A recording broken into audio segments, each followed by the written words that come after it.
So welcome to the special episode. കാരണം ഈ എപ്പിസോഡിന് നിങ്ങൾ ഒരുപാട് തവണ പറഞ്ഞ പോലെ നിങ്ങൾ പലതവണ കമന്റ് ഇട്ടു, നിങ്ങൾ പല വിഷയങ്ങൾ സംസാരിക്കുന്ന ഒരു പർട്ടിക്കുലർ ടോപ്പിക് ഇടണ്ട. ഇതൊരു നോട്ട് ടോപ്പിക് എപ്പിസോഡാണ്. ഈ എപ്പിസോഡിന് ടോപ്പിക് ഇല്ല. അപ്പോൾ നമ്മൾ ഒരു ടോപ്പിക്ലെസ് ഫാദർലെസ് ഇതിന്റെ വഴി തെറ്റി എങ്ങോട്ട് പോകുന്നൊന്നുമില്ല. ഇത് വഴി തെറ്റിയാ തുടങ്ങുന്നത്. നമുക്കും അറിയത്തില്ല ഇത് എങ്ങോട്ട് കൊണ്ടുപോകണമെന്ന്. അതുകൊണ്ട് നമ്മളിത് ദീപുവിന്റെ ഒരു കൺസേണിൽ നിന്ന് സ്റ്റാർട്ട് ചെയ്യാം. ദീപ് വന്നപ്പോ തൊട്ടൊരു കാര്യം പറയണമെന്ന് പറഞ്ഞു. ഡാർക്ക് സർക്കിളിൽ അദ്ദേഹത്തിന്റെ കണ്ണുകളിലെ ചൈതന്യം കുറഞ്ഞു എന്ന് പറയപ്പെടുന്നു. എന്താണ് കാര്യം? ഒന്ന് പ്രണയത്തിലല്ലാത്തോണ്ടായിരുന്നു.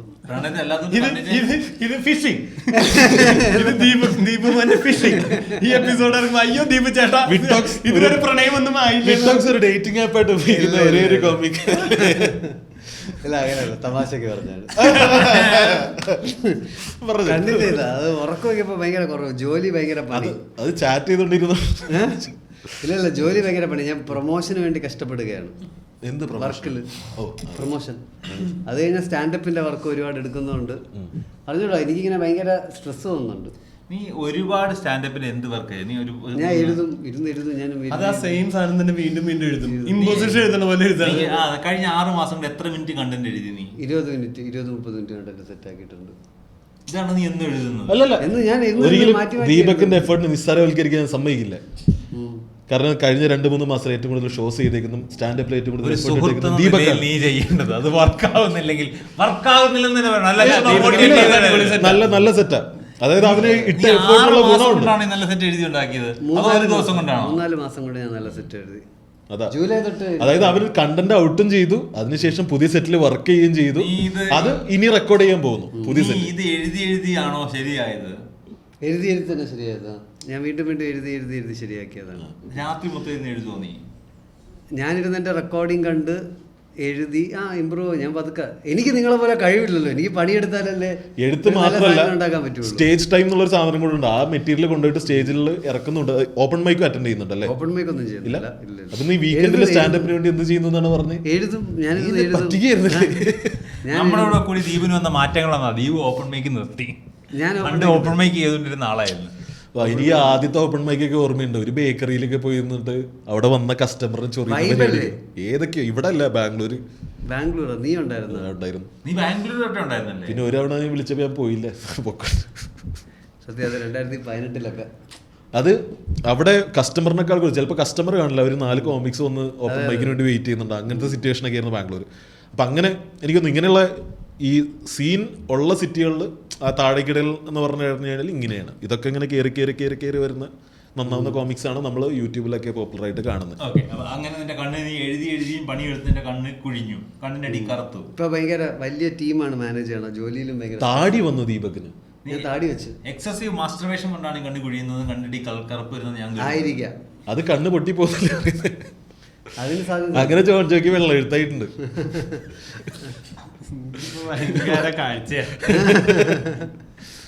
എന്നിട്ട് നിന്റെ ഇൻസ്റ്റാഗ്രാമില്ല. അതെ, ഞാൻ ഈ സാധാരണ ഒരു ഹയർ ചെയ്യുമ്പോൾ വൈബ് എന്ന പിള്ളേരെ ഞാൻ എടുക്കാറുണ്ട്. എസ്പെഷ്യലി ഒരാൾ റെക്കമെൻഡ് ചെയ്തൊക്കെ വരുന്നതിന് ഒരാൾ പറഞ്ഞു ഐ വാച്ച് വിറ്റോക്സ് എന്നുവെച്ചാ അത്ര അപ്പൊ ഇങ്ങനെ നമ്മള് വൈബുള്ള പയ്യന്മാര്, ഇപ്പൊ നമ്മുടെ പയ്യന്മാര് വേറെ പയ്യന്മാരെയൊക്കെ പറയുമ്പോൾ ഞാൻ എടുക്കും. അങ്ങനെ ഞാൻ എടുത്ത ഒരുത്തൻ, അവനാണെങ്കിൽ ഒരു സർജറിക്ക് പോയി. അവൻ സർജറിക്ക് പോയത് ജൂലൈയിലാണ്. അത് കഴിഞ്ഞിട്ട് അവൻ തിരിച്ചു വന്നിട്ടില്ല. എന്നിട്ട് ഞാനിവനെ റീച്ച് ഔട്ട് ചെയ്യാൻ നോക്കുന്നുണ്ട്. എന്നിട്ട് ഞാനിവനെ റീച്ച് ഔട്ട് ചെയ്യാൻ നോക്കുന്നുണ്ട്. എന്നിട്ട് ഇവനെ റെഫർ ചെയ്തവനെ ഞാൻ വിളിച്ച് പറഞ്ഞിട്ടുണ്ടായിരുന്നു. അതായത് ഇവൻ ഒരു അപ്ഡേറ്റും ഇല്ലല്ലോ, അബ്സ്കോണ്ടിങ് ആണല്ലോ എന്ന് പറഞ്ഞു. ഒന്നെങ്കിൽ റിസൈൻ ചെയ്യും, അല്ലെങ്കിൽ ടെർമിനേറ്റ് ചെയ്യണം. എന്താണ് സ്റ്റേറ്റസ്? എന്നിട്ട് അപ്പൊ ഞാൻ ഇവനെ വിളിച്ചു ചോദിച്ചു. ഇവൻ പറഞ്ഞു ഇവനും അറിഞ്ഞൂടാ അവൻ എവിടെയാണെന്നുള്ളതൊക്കെ പറഞ്ഞു. അങ്ങനെ പിന്നെ അവസാനം ഞാനാണെങ്കിൽ ഇവനൊരു മെയിൽ അയച്ച് HR-നെയൊക്കെ വെച്ചിട്ട്, അതായത് ഇത്രയും നാൾ റെസ്പോൺസ് ഇല്ലാത്തതുകൊണ്ട് നിന്നെ ഫയർ ചെയ്യുന്നു.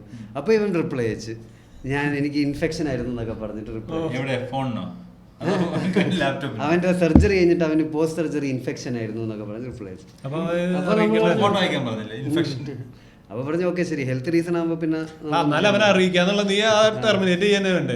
ഞാൻ അതാണ് ഞാൻ അവിടെ മാനുഷിക അല്ല, അത് ഒരു തലവേദന മനസ്സിലാക്കി കഴിഞ്ഞാൽ അങ്ങനെ ഞാനാണെങ്കിൽ കുറെ തെറ്റുകൾ ചെയ്യാറുണ്ടെന്ന് എനിക്ക്.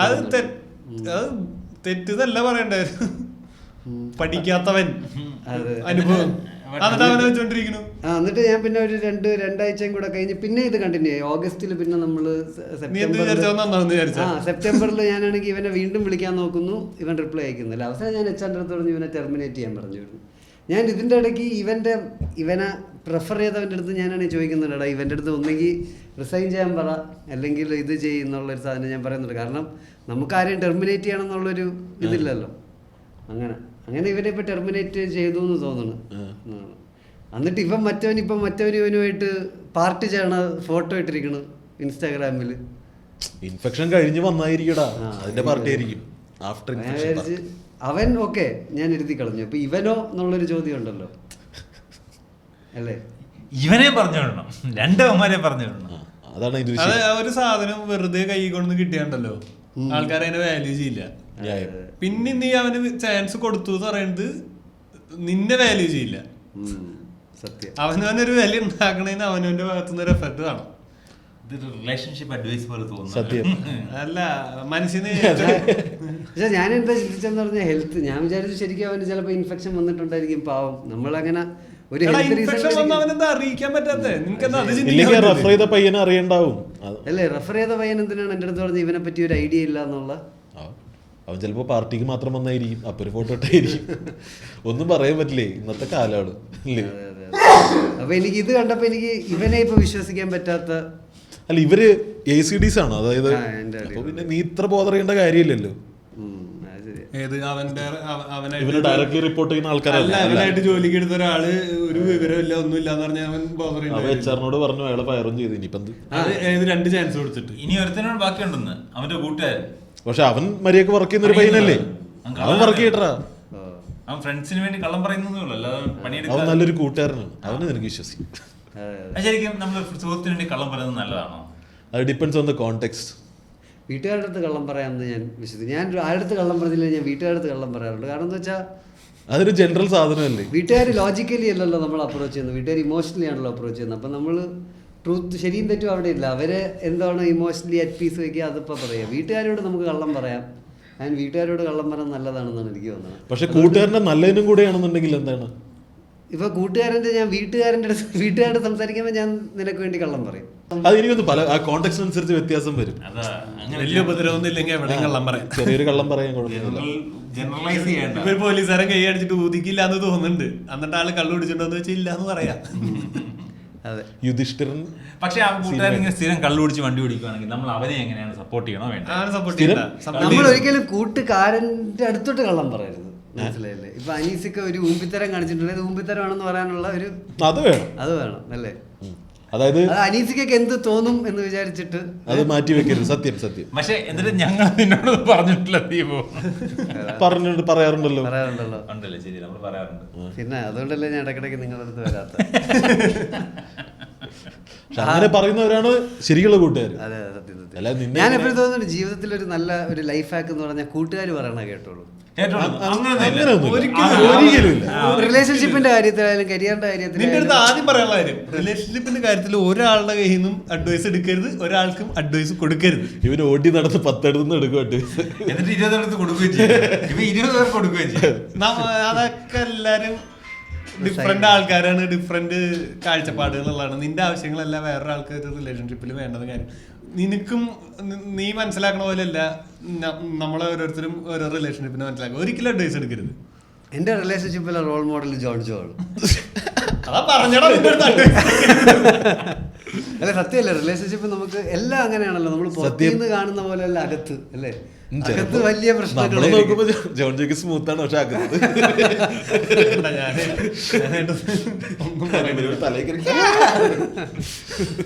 അവള് തലേ കയറണമെങ്കിൽ തന്നെ 2 ദിവസം വേണം.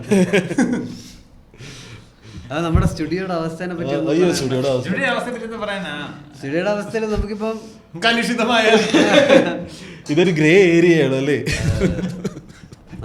ഇതാണ് വിക്ടോക്സ്. ഇതിന്റെ അപ്പുറം ഇപ്പുറം ഗ്രേ ഏരിയ ഉണ്ട്. ഇത് നിങ്ങൾ കാണുന്ന വിക്ടോക്സ്. Richard, what is happiness? മനസ്സമാധാനമായിട്ട് ഇരിക്കാൻ പറ്റണം. ഇപ്പൊ മനസ്സമാധാനം ഉണ്ട് നിനക്ക്? കുറെയൊക്കെ ഇടയ്ക്കിടയ്ക്ക് മനസ്സമാധാനം കുറച്ച് കുറയും. എല്ലാരും അടിച്ച് പുറത്താക്കിയപ്പോഴാണ് സത്യം. എനിക്ക് എന്റെ നമ്മളായിരുന്നു സ്പേസ് ജോണേ അവന്റെ മനസ്സമാധാനക്കേട് ആയിരുന്നല്ലേ? ആയിരുന്നു. നമ്മള് അതാ പറഞ്ഞ ഓരോരുത്തർക്കും ഡിഫറെന്റാ. പ്രൈവസിയിലോട്ട് വലിയ കയറി വരുന്ന മാത്രമേ എനിക്ക് പ്രശ്നമുള്ളൂ. ഇൻവെന്റിലാണെങ്കിൽ കുഴപ്പമില്ല. മനസ്സിലായോ? ചിലർക്ക് കടന്നു കയറ്റം വളരെ വലിയൊരു പ്രശ്നമാണ്. അതാ പറഞ്ഞത്, ചിലർക്ക് എല്ലാവരും കൂടെ ഉള്ളതും എപ്പോഴും ചുറ്റും ആളുകൾ ഉള്ളതാണ് സന്തോഷം, മനസ്സമാധാനം. മറ്റു ചിലർക്ക് ഒറ്റപ്പെടൽ. ഇത് രണ്ടുപേരും മനസ്സിലാക്കാണ്ട് മുന്നോട്ട് പോയിക്കൊണ്ടിരുന്നു കഴിഞ്ഞാൽ പക്ഷെ അത് നമ്മൾ കറക്റ്റ് പറഞ്ഞാലും വിഷമാന്നേ അല്ലേ? പക്ഷെ പറഞ്ഞെടുത്ത് പറഞ്ഞേ പറ്റുള്ളൂ. അതെ, പറയണം, കറക്റ്റായിട്ട് പറയണം അല്ലേ? അതെ, റിൻഷാദ് ബോൾഡായിട്ട് ആൾക്കാർക്ക് എന്ത് തോന്നുമെന്ന് ചിന്തിക്കാതെ എല്ലാരെയും നോക്കിപ്പിച്ചിട്ടുണ്ട്. അതില് നോവിപ്പിക്കലല്ല, ഞാൻ പറയേണ്ടത് പറയേണ്ട പോലെ അത് റിൻഷാദ് വളരെ മാന്യമായിട്ട് അല്ല, പറഞ്ഞു. അത് റിൻഷാൻ അറിയത്തില്ല. എന്നപ്പോ റിൻഷാക്ക് ദീപകിനെ മനസ്സിൽ ധ്യാനിച്ചിട്ട് കുറച്ചൊക്കെ അതുപോലെ അങ്ങ് പെരുമാറി, അത്രേ ഉള്ളൂ. വേറെ കാര്യമൊന്നുമില്ല അതിനകത്ത്. നല്ലൊരു കാര്യമാണ്. പറയേണ്ടടുത്ത് പറയേണ്ടത് പറയാം. വളരെ മാന്യമായിട്ടാണ് നമ്മൾ പറയുന്നത്.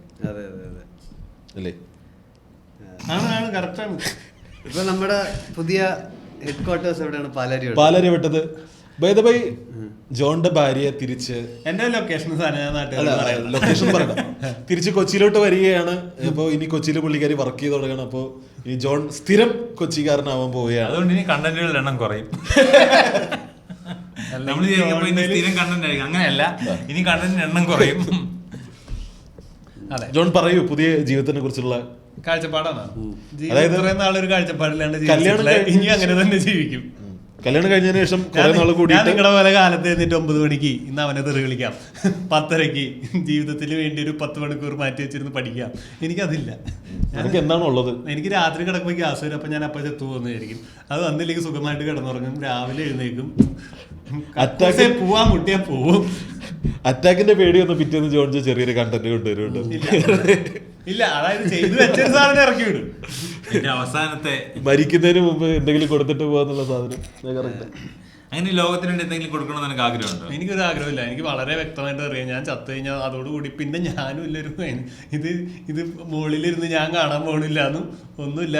അപ്പൊ എന്നെ ചുറ്റിപ്പറ്റിയിരിക്കുന്ന ഒരു 5-6 ആളെ മാത്രം എഫക്ട് ചെയ്യുന്ന ഒരു കാര്യമാണ് എന്റെ മരണം എന്നുള്ളത് വളരെ ക്ലിയർ ആയിട്ട് അറിയാം. സത്യം പറഞ്ഞാൽ ജോൺ മരിക്കാത്തത് അല്ലെങ്കിൽ ആത്മഹത്യ ചെയ്യാത്ത അമ്മയ്ക്ക് വിഷമാവും.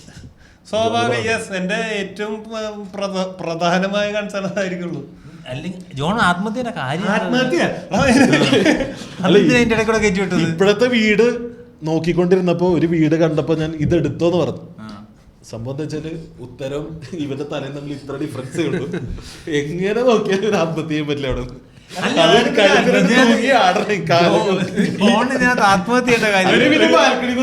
ഒരു റീല് കണ്ടിട്ടില്ലേ? ഞാനെല്ലാം സാവണമെന്ന് നനച്ചിരുന്നേ അപ്പത്താൻ നண்பനെ പാത്ത ഇന്ത മാറിയെല്ലാം ജീവിച്ചിരിക്കണേ എതുക്ക് ഞാൻ സാവണം. അത് പറഞ്ഞ ഞാൻ ഇവനൊക്കെ ജീവിച്ചിരിക്കണ ഈ ലോകത്ത് ഞാൻ എന്തിനാ എനിക്ക് പത്മഭൂഷൺ കിട്ടണം. എന്നാലും ജോൺ ഇടയ്ക്കിടയ്ക്ക് ജോണിന് തോന്നാറില്ല ദൈവം ഇത്രയും കഴിവ് തന്നത് ഞാൻ ഉപയോഗിച്ചില്ല എന്നുള്ള?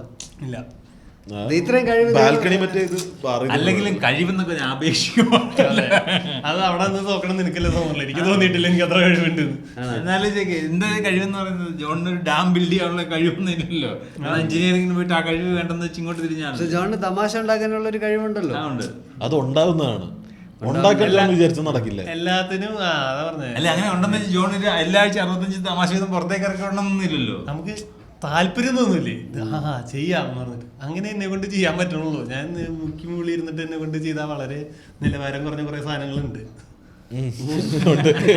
അതുകൊണ്ട് ഞാൻ അത് നിങ്ങളുടെ സ്കൂൾ ഓഫ് തോട്ടിന്ന് വന്നിട്ടുള്ളതാ. എന്ന് അരമണിക്കൂർ ഇരുന്നിട്ട് ഇഷ്ടംപോലെ ഉണ്ടാവും. ഞാൻ ആകെ നന്നായി എൻജോയ് ചെയ്തിട്ടുള്ളതും ഞാൻ വീണ്ടും കാണുന്നതും ഞാൻ ചെയ്തിട്ടുള്ള കുറച്ച് സാധനങ്ങളുള്ളൂ. KSRTC ഭയങ്കര ഫേവറേറ്റ് ആണ്.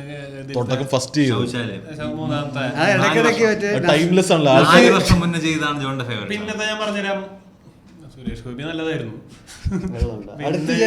ഇപ്പൊ ഞാൻ ചെയ്തോണ്ടിരിക്കുന്ന സെറ്റ് എനിക്ക് ഇഷ്ടമുള്ളതാ. അതിന്റെ ഒരു 75% എനിക്ക് ഇഷ്ടമുള്ളതാ. 25% ഫില്ലറാ. ഈ സ്നേക്ക് ആൻഡ് ലാഡർ ഇനി എന്ന് അടുത്ത ആൾക്കാർക്ക് കാണാൻ പറ്റും? ഇനി ചിലപ്പോ കാണാനൊന്നും പറ്റില്ല. ചിലപ്പോ നമ്മളിത് കാണിച്ചില്ലെന്ന് തന്നെ ഇരിക്കും. ഇത് ദുബായില് ജോൺ ജോയുടെ ഒരു ഷോ ചെയ്യുന്നുണ്ട് നവംബർ. അങ്ങനെ ജോൺ ജോയ് ഇന്റർനാഷണൽ ആയിരിക്കുകയാണ്. വിദേശത്ത് അറിയില്ല, ഞാൻ ആ കാര്യത്തില് ഉറപ്പൊന്നും പറയില്ല. അവിടെ എത്തിയാ പറയാം. വിദേശത്ത് ഷോ ചെയ്തിട്ടില്ല എന്നുള്ള ജോണിന്റെ കരിയറിലെ ഒരു വലിയ കളങ്കം ജോൺ ഈ വർഷം മാറ്റാൻ പോവുകയാണ്. കാരണം ഏറ്റവും സിമ്പിൾ ആയിട്ടുള്ള ദുബായ് ഷോ പോലും ചെയ്യാൻ പറ്റാത്ത ജോൺ ഏറ്റവും കൂടുതൽ ഇന്റർനാഷണൽ ചെയ്തിട്ടുള്ള അനീസിക്കാണ്. Dubai, Australia. ഏറ്റവും കൂടുതൽ ഇന്റർനാഷണൽ ചെയ്തിരിക്കുന്നത് ഞാനാണ്. പക്ഷെ തമാശ അല്ലെന്നേ ഉള്ളൂ. നീ ദുബായ്, ബഹ്റിൻ, മസ്കറ്റ് അങ്ങനെയൊക്കെ കുറെ GCC രാജ്യങ്ങൾ ചെയ്തിട്ടുണ്ട്. പിന്നെ സിംഗപ്പൂർ. നീ അവരുടെ കൂടെ പോയതല്ലേ? ഇല്ല, പോയില്ലല്ലോ. ഷോ നടത്തുന്ന പറഞ്ഞ ചെറിയ പരിപാടി എന്ന് വിചാരിച്ചു. അത് തന്നെ ജോടത്തെ വലിയ പരിപാടി ഒന്നല്ല, വളരെ ചെറിയ പരിപാടി. ഇതൊക്കെ ഇവര് ചുമ്മാ പറഞ്ഞു കേട്ടുന്നതാണ്. ചുമ്മാ ഇവര് മാനേജേഴ്സ് അങ്ങ് പറഞ്ഞു കേട്ടു. ഇത് ഭയങ്കര തലവേദനയാണ്. നമ്മൾ കോളേജിലൊക്കെ എന്തെങ്കിലും പരിപാടി നടത്തി കയറി വന്നതാണ്. ഒരു എക്സ്പീരിയൻസ് ചെയ്യാൻ ഞാൻ തന്നെ പോയി 2 മ്യൂസിക് ഷോ നടത്തിയിട്ടുണ്ട്. പിന്നെ അതിന്റെ പകുതി 2 പാട്ട് ഞാനോ സിദ്ധാർത്ഥിനെ മൈക്കോട്ട് അനീസോടെ പാടി കുഴപ്പമില്ലേ, ഞാൻ 2 മിനിറ്റ് പാടി കുഴപ്പമില്ല.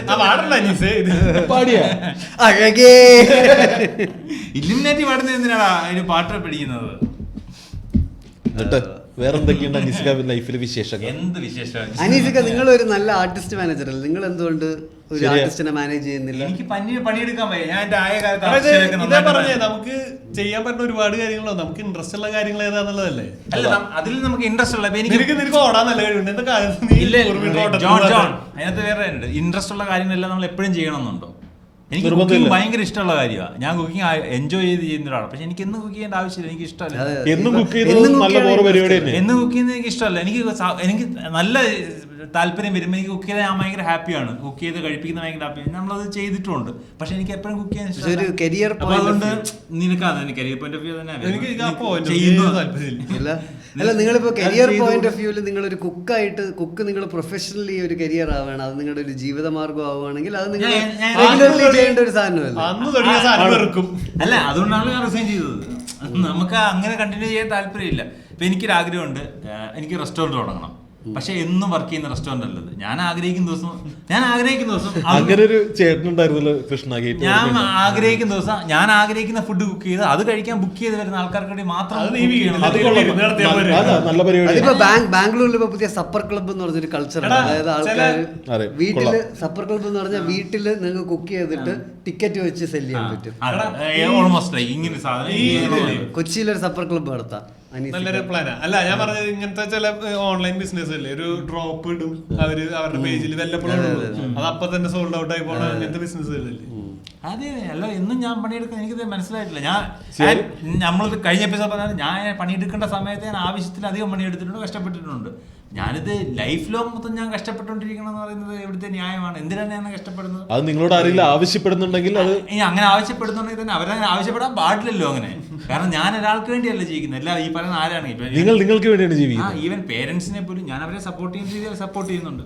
ആൻഡ് എൻ്റെ പേരൻസിന് 3 കുട്ടികളാണ്. അപ്പം അവർക്ക് എല്ലാവർക്കും അവരുടേതായ റോൾസ് പ്ലേ ചെയ്യാനുണ്ട്.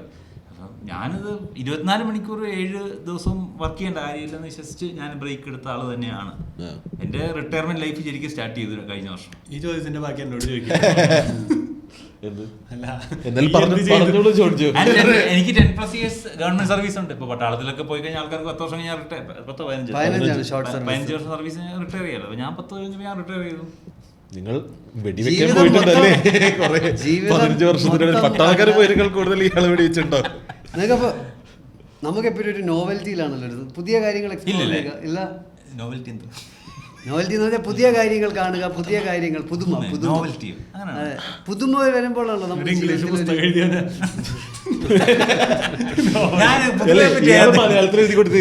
ടീച്ചർ ട്രാൻസ്ലേറ്റ് അതിൽ പുതുമയില്ലായിരുന്നു ആ ബുക്കിൽ. മനസ്സിലായില്ലേ? അത് പഴയ കഥകളല്ലേ? പഴയ കഥകളെ കൂടുതൽ സംസാരിക്കാൻ എപ്പിസോഡ് എനിക്ക് ഇങ്ങനത്തെ ഉറക്കമില്ലാതിരുന്ന് പണിയെടുക്കുന്ന മനുഷ്യർ ഇവിടെ പോഡ്കാസ്റ്റിലൊക്കെയാണ് കുറച്ചു നേരം ഉറങ്ങി. അതായത് നമുക്കാണെങ്കിൽ ഒരു 45-50 വയസ്സാകുമ്പോ എത്ര വയസ്സുണ്ട്? എനിക്ക് 33. 17 വർഷം കഴിഞ്ഞത്തെ കാര്യം. 17 വർഷം എന്ന് വെച്ചാൽ 5000 ചില്ലാനും ദിവസം കഴിഞ്ഞു. എന്ന് വെച്ചാൽ എനിക്കൊരു ദീപക് കഴിഞ്ഞ് സ്റ്റാൻഡപ്പ് സെറ്റ് ഉണ്ടാക്കിയതുകൊണ്ട് 2 വർഷം 3 വർഷം മുമ്പ് കണ്ട അന്ന് ഓർത്ത് വെച്ചേക്കുന്ന സാധനമാണ്. ഞാനിപ്പോ 30 വയസ്സായുള്ളൂ, 31 കണ്ട പറയുന്നത്.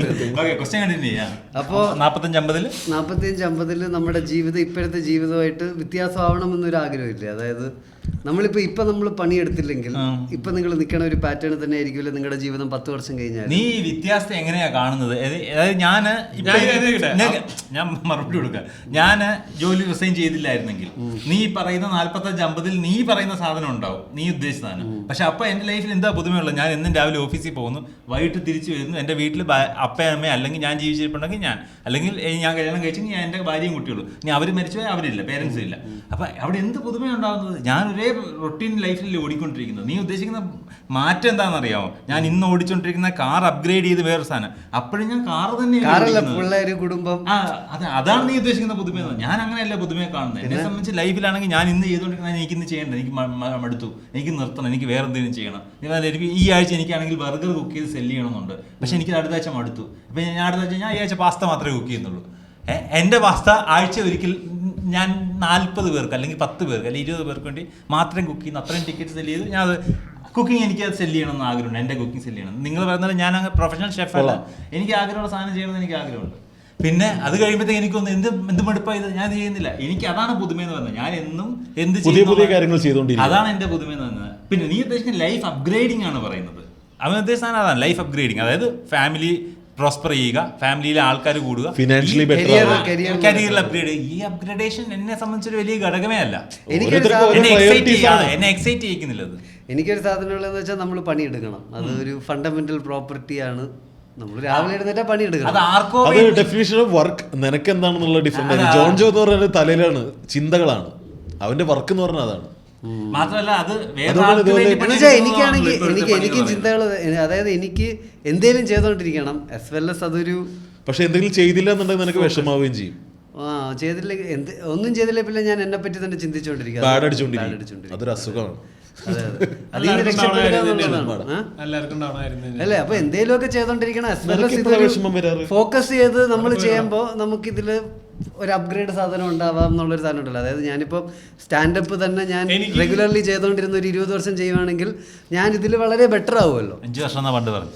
അല്ല, ഞാൻ 5 വർഷം കഴിഞ്ഞ 20 വർഷം ഇതിനകത്ത് എനിക്ക് ഇതില് ഏറ്റവും ഇതുള്ള സംഭവമുള്ള പ്രശ്നമുള്ള സംഭവം എന്ന് പറയുന്നത് എന്റെ ചിന്തകൾ ഉപകാരമില്ലാത്ത ചിന്തകളാന്നുള്ളത്. അതെ, എനിക്ക് തോന്നിയിട്ടുണ്ട്. അതായത് ഞാൻ ചിന്തിച്ചുകൊണ്ടിരിക്കുന്ന കാര്യം 10ന്റെ കാശിന് ഞാൻ ചിന്തയിൽ ഇത്ര സമയം കളയുന്നത്. ഞാനൊരു സെറ്റ് ചെയ്തിട്ട് അതിന്റെ ഔട്ട്കം അല്ലെങ്കിൽ ഷോയുടെ നമ്പറിനെ പറ്റിയിട്ടോ അല്ലെങ്കിൽ ഇത്ര ഷോ ചെയ്യണം, ഇത്ര സാധനങ്ങൾ ചെയ്യണം, ഞാൻ ആ നേരം ഒരു സെറ്റിനെ പറ്റിയല്ല ചിന്തിക്കുന്നത്. ഈ സമയം മുഴുവൻ ഇൻവെസ്റ്റ് ചെയ്യുന്നത് ആവശ്യമില്ലാത്ത സാധനങ്ങളാണ് ചിന്തിക്കുന്നത്. അവിടെ ഞാൻ ആഡ് ചെയ്യേണ്ട കാര്യം എന്ന് പറഞ്ഞാൽ അവിടെ നീ ചിന്തിക്കുന്ന ഒരു പ്രോസസ് ഉണ്ടല്ലോ, അതാണ് റിഫൈൻഡ് ആവുന്നത്. നീ ഒരു കാര്യത്തിനെ അപ്രോച്ച് ചെയ്യുന്ന ഒരു സാധനം, ഈ നേരത്തെ ഒരു എപ്പിസോഡിൽ പറഞ്ഞിട്ടുണ്ട്, ലേറ്റൻലി എന്തെങ്കിലും വേറെ കാണുന്നതുകൊണ്ടാണ് അവിടെ ഒരു ഹ്യൂമർ ഉണ്ടാക്കാൻ പറ്റുന്നത്, അല്ലെങ്കിൽ ഒരു ഡിഫറെന്റ് തോട്ട് പ്രോസസ് വരുന്നതുകൊണ്ടാണ്. അപ്പോൾ അതാണ് ആ ഒരു തിങ്കിങ് പ്രോസസ് ആണ് അവിടെ റിഫൈൻഡ്. ഇല്ല, ഞാൻ പറയുന്ന വെച്ചാൽ നമ്മൾ ചിന്തിക്കുമ്പോൾ ജോൺ പറഞ്ഞ പോയിന്റ് എന്താണ്, നമ്മൾ വെറുതെ ഇരുന്ന് ചിന്തിക്കുമ്പോൾ നമ്മൾ ചിന്തിക്കുന്ന സെറ്റ് അല്ല. നമ്മൾ ചിന്തിക്കുന്ന ഇത് കാണുമ്പോൾ ആൾക്കാർ എന്ത് പറയും, ആയിക്കോട്ടെ, ഇത് വെച്ചിട്ട് എന്ത് ബെനിഫിറ്റ് ഉണ്ടാവും, ഇത് വെച്ച് എന്ത് നെഗറ്റീവ് ഉണ്ടാവും എന്നുള്ളൊരു സാധനമാണ്. അതിലൊരു കാര്യമില്ല. കണ്ടന്റ് എത്ര ഇടണം, അല്ലെങ്കിൽ അത് എത്ര ചെയ്യണം, ഇത് എത്ര ചെയ്യണം, ഈ സാധനം അതാണ് ചിന്തിക്കുന്നത്. അല്ലല്ല, അതല്ല ഞാൻ പറയുന്നത്. ഒരു പണിയില്ലല്ലേ. അല്ല, റീസെന്റ് കുറച്ചു കാലമായിട്ടുള്ള ഒരു ചിന്തയുടെ മോശം സംഭവം പറയണ ഞാൻ. അത് ഈ ഒരു എന്നെ കുറ്റം പറയല്ല, ഞാൻ പറയുന്നത് സിഗ്നൽ നോയ്സ് റേഷ്യോ എന്ന് പറഞ്ഞൊരു സാധനം ഉണ്ട് നമ്മുടെ തലയിൽ വരുന്ന തോട്ടില്. നോയ്സ് എത്ര, സിഗ്നൽ എത്ര. സിഗ്നൽ എന്റെ 0 ഞാൻ മനസ്സിലാക്കുന്നത്. നോയ്സ് കൂടുതൽ. എല്ലാവരുടെ തോട്ടും ഭയങ്കര നോയ്സിയാണ്. നമുക്ക് ഒരിക്കലും, അതുകൊണ്ടാണല്ലോ നമ്മള് എഴുതുക അല്ലെങ്കിൽ ആൾക്കാർ തെറപ്പിക്ക് പോകുന്നതൊക്കെ നമുക്ക് ചിന്തിച്ച്. എനിക്ക് സത്യം പറഞ്ഞാൽ സെറ്റ് ചിന്തിച്ചിട്ട് ഞാൻ ഇങ്ങനെ ഇരിക്കുന്ന എനിക്ക് ഭയങ്കര ഇഷ്ടമുള്ള ഒരു സംഭവം. അതില് ഞാൻ വീഴണത് വളരെ അപൂർവ. ആ സാധനം ഞാൻ ഭയങ്കര എൻജോയ് ചെയ്യുന്നത്. എനിക്ക് അതിൽ സമയം പോണത് അറിയില്ല, എനിക്ക് വിശക്കണത് അറിയില്ല, എനിക്ക് ഇരിക്കാൻ പറ്റില്ല. ഞാനിങ്ങനെ ആ വീടിന്റെ ഉള്ളിൽ ഫുള്ള് ഇങ്ങനെ. അത് കഴിഞ്ഞാൽ പിന്നെ നമുക്കൊരു ഹൈ അല്ലേ ആ ദിവസം മൊത്തം. ഒരു നമുക്കാണെങ്കിൽ ഒരു ഇപ്പോഴത്തെ ഹൈ കിട്ടി. ഇപ്പൊ അടുത്ത് എനിക്കൊരു ഹൈ കിട്ടി. എവിടെ കിട്ടിയെന്നറിയാം. കേരള ഓണം ഭാഗ്യക്കുറി എടുത്തിട്ട് ഇതടിക്കണതിനെ പറ്റി ഹൈ മാത്രമാണ്. ഇവന് 6 കോടി ഇവന് ഒറ്റയ്ക്ക് വേണമെന്ന്. പിന്നല്ലാണ്ട് ഞാൻ അതിലെന്താ 1 കോടി നിനക്ക് കയറണോ? ഞാൻ പറഞ്ഞു നമുക്ക് എല്ലാരും കൊടുത്താ. അപ്പൊ ചേച്ചി നീ തരുന്നു, ഞാൻ കൊടുക്കാന്ന് പറഞ്ഞു. ഒറ്റയ്ക്ക് നിൽക്കാൻ ഇഷ്ടപ്പെടുന്നതിനൊക്കെ ഒന്നും വേണ്ട. വാടക കൊടുക്കണ്ടേ? അവര് നിക്കുമ്പോ ലോട്ടറി അടിക്കുമ്പോ ഞാൻ തരുന്ന് പറഞ്ഞ അടിക്കാത്ത സാധനം ഞാൻ തരും, അടിച്ചാൽ ഞാൻ തരാത്തുള്ളൂ. ആ ശരി, അത് വളരെ ന്യായമായ കാര്യം. അടിച്ചു കഴിഞ്ഞാൽ നീ തരുമെന്നുള്ള, ശരിക്കും അടിച്ചാൽ നീ തരുമോ? ഞാൻ കൊടുക്കും. പിന്നെ എന്റെ അതിൽ ഒരു ഇത്ര ശതമാനം മാത്രമേ എന്റെ കയ്യിൽ വെക്കുള്ളൂ. ബാക്കി നമ്മുടെ ചുറ്റുള്ള ആൾക്കാരെ നന്നാവാൻ വേണ്ടി ഉപയോഗിക്കണം. അല്ലാന്നുണ്ടെങ്കിൽ ഇവന്മാരെ ഒന്ന് കടച്ചു പ്രാഗി നശിപ്പിക്കും. രണ്ടും ഒന്നല്ലേടാ. ആകെ 99% അവന് വെക്കാനാകെ താല്പര്യമുള്ളൂ. ഒരു 6 അടിച്ചാല് ഒരു 1 CR എങ്കിലും ബാക്കിയുള്ള സ്പെൻഡ് ചെയ്യും. അതായത് ഒരു 15% ബാക്കിയുള്ള കൊടുക്കാൻ റെഡിയാണ്. ദീപക്കാണെങ്കിലോ? എനിക്ക് ലോട്ടറി അടിച്ചാൽ ദീപക് നല്ലവനെ മൊത്തം കൊടുക്കും. ഞാൻ ലോട്ടറി അടിച്ചാൽ ഞാൻ ഓൾറെഡി ജീവിതത്തിൽ ലോട്ടറി അടിച്ച പോലെയാണ് എൻ്റെ ജീവിതം എന്ന് എനിക്ക് തോന്നാറുണ്ട്. അതായത് എനിക്കല്ലെങ്കിൽ കാശിന് വലിയ പ്രശ്നമില്ല. ഞാൻ പക്ഷെ കൊടുക്കൂലെന്ന് തോന്നാണ്. ഞാൻ കൊടുക്കുമായിരുന്നു, ഞാൻ ഓൾറെഡി കൊടുത്തു തുടങ്ങിയിട്ടുണ്ട്. 2 മസാല ദോശ കാപ്പിയുടെ കാശ് നീ കൊടുക്കണം. അല്ല, അവന് ബിരിയാണി വരെ കൊടുക്കും, കുഴപ്പമൊന്നുമില്ല. അവനത് അതെ അത് ഇപ്പൊ വന്നൊരു അപ്ഗ്രേഡ് ആണ്. അവന്റെ ലിമിറ്റ് അതാണ്. അതായത് ഇപ്പൊ ഒരു 3,150,000 രൂപ ഓക്കെയാണ്. സോ 6 കോടിക്ക് ഇൻറ്റു 20, അപ്പൊ ഒരു 3,000 രൂപയുടെ ബുഫേ വരെയൊക്കെ ഓക്കെയാണ്. അതായത് പോയിട്ട് എന്റെ കേസിൽ ആ പെർസെന്റേജ് പറയാൻ ലോട്ടറി അടിച്ചു കഴിഞ്ഞാൽ ഇത്രയും കാലം അടിച്ചിട്ടുള്ള ലോട്ടറിയിൽ ഏറ്റവും ഉപകാരമില്ലാത്തൊരു ലോട്ടറി അടിക്കുന്നത്. അനീസൊക്കെ ഇതേപോലെ തന്നെ നടക്കും. അതല്ല, അത് ഇവനത് കിട്ടിയ വഴി എടുത്ത് കൊടുത്തു കഴിഞ്ഞിട്ട് അതിന്റെ ടാക്സും വന്ന് വീടും വിറ്റ് അതിന്റെ നടക്കേണ്ടി വരും. ഇല്ല, ഞാനൊരു കാര്യം ചെയ്യട്ടെ. ഇപ്പൊ ഞാൻ ചെലവാക്കി തീർക്കുന്നു. അങ്ങനെയല്ലെന്ന് ടാക്സ് അടക്കാതെ പോലെ ഞാൻ ചെലവാക്കിക്കളയുന്നു. കാരണം ഒരു ടാക്സ് നമ്മൾ കയ്യിൽ നിന്നിട്ട് അടക്കേണ്ടത്, വന്ന ശേഷം ബാക്കി അടക്കിയ ടാക്സ് ഉണ്ട്. അത് ഞാൻ പെട്ടെന്ന് തീർത്തിട്ട് അയ്യോ ഇനി 2,000 കൂടി അടക്കാനുണ്ടായിരുന്നു, അടയ്ക്കുന്നു.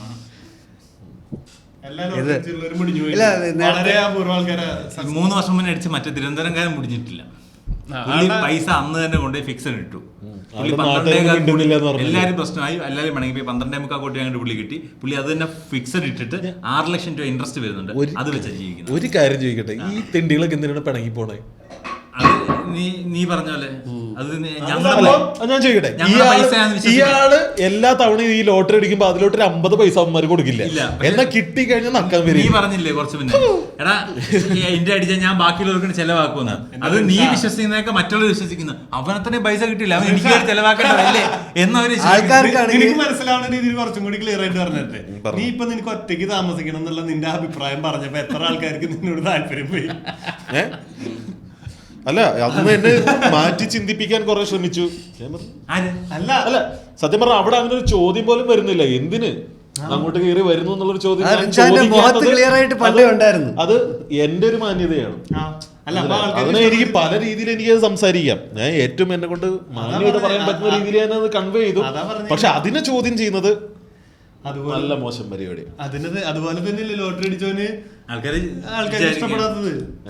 ആൾക്കാരെ വിചാരിക്കുന്നു അവനെന്താ കുഴപ്പം, അവനെന്താ കുഴപ്പം, ഞാൻ ചെന്ന എന്താ കുഴപ്പം ആൾക്കാർ വിചാരിക്കത്തില്ലേ? അതിനാണ് ഞാൻ ഈ 1 കോടി തരുന്ന പോലെ മാസത്തില് 2-3 ദിവസം അതിന്റെ അപ്പുറത്തോട്ട് വേണ്ടെന്ന് ഞാൻ പറഞ്ഞത്. അതാണ് ചിലവരെ അടിക്കുമ്പോ എടുത്ത് കളയുന്നത്. ആൾക്കാർക്ക് കാശില്ലാത്തപ്പം കാശ് ഏറ്റവും വലിയ കാര്യവും ഉള്ളപ്പോ ഇത് ഉള്ളപ്പോ അപ്പൊ കാശില്ലാത്ത ഒരാൾ ചിന്തിക്കുന്നതെന്ന് പറഞ്ഞാൽ കാശ് വന്നാൽ അവന്റെ ജീവിതത്തിലെ പ്രശ്നങ്ങളെല്ലാം തീരും. അപ്പൊ കാശില്ലാത്തവന്റെ മോഡലിലാണ്, മെന്റൽ മോഡലിലാണ്. ഒരു 6 കോടി കിട്ടിക്കഴിഞ്ഞാൽ എൻ്റെ ആ പ്രശ്നങ്ങളൊക്കെ തീരും, അത് കഴിഞ്ഞാൽ ബാക്കിയുള്ള കൊടുക്കും. അപ്പൊ അവര് ചിന്തിക്കുന്നതെന്ന് പറഞ്ഞാൽ അതേപോലെ ലോട്ടറി കിട്ടിയ ഒരാൾ എന്താ അങ്ങനെ ചിന്തിക്കുന്നില്ല എന്നുള്ളതാണ്. പക്ഷെ കാശ് കിട്ടിയവന് വേറെ പ്രശ്നങ്ങളുണ്ടാവും. മനസ്സിലായി. 25,000 രൂപ സാലറി ഉള്ള ഒരാളില് അയാളുടെ സാലറി 5,000 രൂപ ബാക്കിയുള്ളവർക്ക് വേണ്ടി സ്പെൻഡ് ചെയ്യുന്നുണ്ടെങ്കിൽ മാത്രമേ അയാൾക്ക് 25 കോടി കിട്ടിയാൽ സ്പെൻഡ് ചെയ്യാൻ പറ്റത്തുള്ളൂ. നമുക്ക് പൈസ വന്നിട്ട് നമ്മൾ മറ്റുള്ളവർക്ക് ചെലവാക്കാൻ വിചാരിക്കുന്നവർക്ക് ഒരിക്കലും ചെലവാക്കാൻ പറ്റത്തില്ലെന്ന് എനിക്ക് തോന്നിയിട്ടുള്ളത്. നമുക്ക് ഇപ്പോഴും ഞാനിപ്പോൾ എൻ്റെ ഫ്രണ്ട്സൊക്കെ ഉണ്ടായിരുന്നു, അച്ഛനും അമ്മയും തരുന്ന പൈസയൊക്കെ ലാവിഷായിട്ട് ചെലവാക്കുന്ന ആൾക്കാർ. പക്ഷെ അവർ സമ്പാദിച്ച് തുടങ്ങി കഴിയുമ്പോൾ അവർക്ക് അങ്ങനെ ലാവിഷായി ചെലവാക്കാൻ പറ്റത്തില്ല. അതായത് തരത്തില്ലെന്നല്ല, പക്ഷെ അവർക്ക് പറ്റത്തില്ല. കാരണം അവർ അത്രയും ടൈറ്റായിട്ട് അവരുടെ മനസ്സിലായി. അപ്പൊ ആ സാധനം ഉണ്ടല്ലോ, നമ്മൾ ഹാർഡ് ഏൺ ചെയ്യുന്ന പൈസ ചെലവാക്കുന്നവർക്ക് മാത്രമേ ഫ്രീ ആയിട്ട് വരുന്നത് കൊടുക്കാൻ പറ്റത്തുള്ളൂ. പിന്നെ ഞാൻ കഷ്ടപ്പെട്ടുണ്ടാക്കിയ പൈസ എന്ത് എന്തിനു വേറൊരുത്തിന് കൊടുക്കണമെന്നുള്ളൊരു ചോദ്യം ഉണ്ടല്ലോ അല്ലേ? ഇത് നിർബന്ധമൊന്നുമില്ല. വേറൊരുത്തിന് എന്തിനാ ചോദിക്കണം? ഇത് ചോദിക്കേണ്ട കാര്യം പോലും ഇല്ല. അത് പിഷാരടി പറഞ്ഞ സാധനം ഇല്ലേ? കറക്റ്റ് അല്ലേ? എനിക്കത് എപ്പോഴും തോന്നാറുണ്ട്. അതായത് ഞാൻ കഷ്ടപ്പെട്ട് അവിടെ ഇരുന്ന് പണിയെടുത്ത് അപ്പോ ആ സമയത്ത് അത് ഭയങ്കര എല്ലാവരും ചിന്തിക്കാവുന്ന ഒരു സംഭവം. അതായത് ഒരുത്തൻ കഷ്ടപ്പെട്ട് പണിയെടുത്ത് കാശുണ്ടാക്കി, ഇതേ സമയത്ത് ഇവന്റെ അതേ പൊട്ടൻഷ്യൽ ഉള്ള ഒരുത്തൻ അവിടെ കള്ളു പിടിച്ച് തല തിരിച്ച് നടന്ന് അവന്റെ കയ്യിൽ കാശില്ല. എന്നിട്ട് ഇവൻ വന്ന് ഇവന്റെ ഇത് കാശ് ചോദിക്കുമ്പോ ഞാൻ കൊടുത്തില്ലേ ഞാൻ മോശക്കാരൻ. ഇത് നമ്മൾ കട്ട് ചെയ്ത് കളഞ്ഞ പോർഷൻ ഞാൻ ഒരു സാധനം എടുത്ത് വീണ്ടും പറയാം. ആദ്യം നമ്മൾ ബാക്കിയുള്ളവര് നന്നാക്കണമെന്ന് പോയിട്ടുണ്ടല്ലോ. അതന്നെ അവൻ എന്തിനാ കൊടുത്തില്ലെന്ന് നീ ചോദിക്കേണ്ട കാര്യമില്ല. അവൻ കൊടുക്കാതിരി ചെയ്യും. നിനക്ക് കൊടുക്കാൻ പറ്റുമോ കൊടുക്കത്തില്ല, നീ എടുത്തോ പ്രശ്നമില്ല. നീ എടുക്കുകയാണെങ്കിലും അത് നിന്റെ കുഴപ്പമില്ല. നിന്റെ പൈസ നിനക്ക് കിട്ടി, നീ എടുക്കണേ നിനക്ക് എടുക്കാം. നീ ചെയ്യാൻ നിനക്ക് താല്പര്യം നീ ചെയ്യാം. അത് വേറെ എടുത്തും ചോദിക്കേണ്ട കാര്യമില്ല. എന്താ പ്രശ്നം എന്നറിയോ? ഇനിയിപ്പോ ലോട്ടറി എടുക്കണം, ഇത് നറുക്കെടുപ്പ് കഴിഞ്ഞു. 500 രൂപ ലോട്ടറി ആവില്ല. ഇത് എടുക്കാൻ എന്തൊരു പാടാന്നറിയാം. ഞാനെടുത്തു. നീ ഒറ്റക്കല്ലേ എടുത്തു, നീ രണ്ടുപേരും കൂടിയല്ലേ എടുത്തു. ഞാനതിൽ ഇൻവെസ്റ്റ്മെന്റ് അതെന്തിനാന്നറിയോ? ജോർജ് ഇവിടെ മാത്രല്ല ദുബായിൽ എടുക്കുന്നുണ്ട്. ആൾക്കാരെ വിചാരിക്കും ഇത് 6 കോടി പേർ പൊട്ടൻ അറിയത്തില്ലെന്ന്. അതായത് ജോൺജോ ഈ 500 രൂപയായിട്ട് എടുക്കാനില്ലായിട്ട് 250 രൂപ മുടക്കി 2 പേര് ചേർന്നാണ് ഈ ലോട്ടറി എടുത്തേക്കുന്നത്. ഇത് ശരിക്കും എത്ര 12 വരുന്നത്? 25 കോടി ടാക്സ് കഴിഞ്ഞ് 12. എല്ലാ ടാക്സും കഴിഞ്ഞ് 12 കോടി 67 ലക്ഷം രൂപ. 6 ഞാനും വിനു വിൽഫ്രണ്ടും കാശ് തരണമെന്ന് പറഞ്ഞിട്ടുണ്ട്. അപ്പൊ അങ്ങനെ അടിച്ചു കഴിഞ്ഞ് ഞാൻ 250 രൂപ കൂടി വിനു വിൽഫ്രണ്ടിന് കൊടുത്തു. ലോട്ടറി വന്നാ കാത്തില്ല. ആദ്യം 250 രൂപ എടുത്തിട്ട് വിനു നിന്റെ ഷെയർ ഇതാ, ഈ ലോട്ടറി എനിക്ക്. അപ്പോഴും നിങ്ങൾ മനസ്സിലാക്കണം, വിനു വിചാരിക്കും ലാഭമായില്ലോ. എന്തൊരു പാവം മനുഷ്യനല്ലേ. വിനുവിന്റെ മെന്റാലിറ്റി അതായിരിക്കും. ജോൺ ഞാൻ സത്യം പറഞ്ഞ ആ 250 രൂപയല്ല ഇതിൽ പൂൾ ചെയ്തത് വിനു വിൽഫ്രഡ് എന്ന മനുഷ്യന്റെ നന്മ തന്നെയാണ്. കർത്താവ് വിചാരിക്കും വിനു വിൽഫ്രഡിനെ അടിച്ചോട്ടെ. അത് ജോണിന്റെ ഇതുമായിട്ട് ബാലൻസ് ആവും. അപ്പൊ ജോൺ തെണ്ടിയല്ലേ, ജോൺ തെണ്ടിയല്ലേ വിനു വിൽഫ്രഡ്. അപ്പൊ ഇത് വെച്ച് നോക്കുമ്പോ വിനു വിൽഫ്രഡ് ഇങ്ങനെ ലോട്ടറി എടുക്കുന്ന കുറെ ആൾക്കാരുണ്ട്, പിള്ളേരെ കൊണ്ട് എടുപ്പിക്കുന്ന ആൾക്കാരുണ്ട്, കുട്ടികളെ കൊണ്ട് എടുപ്പിക്കുന്നുണ്ട് അല്ലേ? അത് ഈ തത്വമാണ്. പിന്നെ ചില ആൾക്കാരുണ്ട് കാലിന് വയ്യാത്തവരെ സഹായിക്കാൻ വേണ്ടിട്ട് നമ്പറൊക്കെ നോക്കി എടുക്കണ്ടവര് 13, 14, 15 സഹായിക്കാനാണെങ്കിൽ കണ്ണടച്ചെടുത്താൽ പോരെ. ഇതിലൊരു നമ്പറൊക്കെ അടിക്കണ നമ്പർ നോക്കി എടുക്കുള്ളൂ. പക്ഷെ ചോദിച്ചാൽ ഞാൻ നോക്കിയപ്പോ കാലിന് വയ്യാത്ത ഒരാളാണ്. അപ്പൊ നമ്മുടെ എപ്പോഴും നമ്മുടെ മനസ്സിൽ എപ്പോഴും ഉണ്ട് എല്ലാ കാര്യത്തിനും ഒരു സ്റ്റോറി ടൈപ്പ്. ഇത് പുറത്ത് പറയുമ്പോൾ ഇത് നല്ലൊരു കഥ ഉണ്ടായിരിക്കണം. ഞാനിങ്ങനെ വെറുതെ പോവായിരുന്നു, അപ്പൊ കാലിന് വയ്യാത്ത ഒരാൾ വന്നു, ഞാൻ ആദ്യം ആളുടെ അടുത്ത് വേണ്ടെന്ന് പറഞ്ഞു, ഇടുക്ക് ചേട്ടാ ഇത് അടിക്കും എന്നൊക്കെ പറഞ്ഞ് ഇതൊരു കഥയാവുമ്പോഴല്ലേ നമുക്ക് എപ്പോഴും കഥകളോടുള്ള ഒരു ഇഷ്ടമുണ്ട്. അപ്പൊ നമ്മുടെ വിചാരത്തിൽ ജീവിതത്തിലെല്ലാം അങ്ങനെ സംഭവിക്കാം. അപ്പൊ ഞാൻ ഇറങ്ങി പോണതിന് മുമ്പ് വീട്ടില് ഇന്ന് ഭയങ്കര വണ്ടി തട്ടുന്ന തോന്നണേ എന്നൊക്കെ പറഞ്ഞിട്ട് എനിക്ക് തോന്നലുണ്ടായിരുന്നു. നമ്മളപ്പോ കഥ ക്രിയേറ്റ് ചെയ്യും. വണ്ടി ഇടിച്ച് എനിക്കിന്ന് ഇറങ്ങി ആ ഷൂ ഇങ്ങോട്ട് എടുത്ത് പുറത്തേക്ക് തട്ടിയപ്പോഴേ എനിക്ക് തോന്നി ഇന്ന് വണ്ടി ബേസിക് സ്വഭാവ കഥ പറയില്ല. നമ്മളെ കഥ ഉണ്ടാക്കി കഥയിൽ ബിൽഡ് ചെയ്ത് ജീവിക്കുന്നവരാണ്. അതില്ലെങ്കിൽ നമ്മുടെ എക്സിസ്റ്റൻസ് ഇല്ല. സത്യത്തിൽ മനുഷ്യൻ മറ്റുള്ളവരായിട്ട് വ്യത്യസ്തത ഏറ്റവും വലിയ പോയിന്റ് ഇതാണ്. നമ്മൾ ഈ ഒരു സംഭവമാക്കി കഥ പറയുന്നത് കൊണ്ടാണ് മനുഷ്യൻ ഇത്ര സംഭവമായി നിൽക്കുന്നത്, ഇല്ലേ? അതുകൊണ്ട് തന്നെ നമ്മൾ കേൾക്കുന്ന ഒരു കാര്യം 100% ശരിയല്ല. എല്ലാവർക്കും അതിനൊരു കഥയാക്കാനാ താല്പര്യം. കഥയാക്കുമ്പോൾ നമ്മൾ പല കാര്യങ്ങളും മറന്നു പോകും. അതായത് അല്ല, കഥയാക്കുമ്പോൾ എനിക്ക് എളുപ്പമുണ്ട് ഓർത്തിരിക്കാൻ. പക്ഷെ എന്നാലും ഡീറ്റെയിൽസ് ഇട്ട് നമ്മള് ബിഗ് ബോസിന്റെ ഒരു എപ്പിസോഡിനകത്ത് ഇവരെ കഥകൾ പ്രചരിക്കുമ്പോൾ എങ്ങനെയാ ഇത് മാറുന്നത് കാണിക്കാൻ വേണ്ടി ലാലേട്ടൻ ലക്ഷ്മിയെ കൊണ്ട് ഒരു കഥ ആദ്യം വായിപ്പിച്ചു. എന്നിട്ട് അത് ബാക്കിയുള്ളവർ പറയുമ്പോൾ അത് ഇത്തിരി ടഫ് കഥയായിരുന്നു. അതായത് വാക്കുകൾ കട്ടിയുള്ള വാക്കുകളും പേരുകൾ കേട്ടത്. പക്ഷെ അവരുടെ അടുത്ത് അത്രയൊന്നും വേണ്ടെന്ന് എനിക്ക് മനസ്സിലായി. അവർക്ക് സിമ്പിൾ കഥ കൊടുത്താൽ അവർ തെറ്റിക്കുന്നവരാണെന്ന് എനിക്ക് മനസ്സിലായി. പക്ഷെ എന്നിട്ട് 15 പേര് എൻഡ് എത്തിയപ്പോഴത്തേക്ക് കഥ തുടങ്ങിയ കഥയായിട്ടൊരു ബന്ധമില്ലാത്തൊരു എൻഡിങ് ആയിപ്പോയി.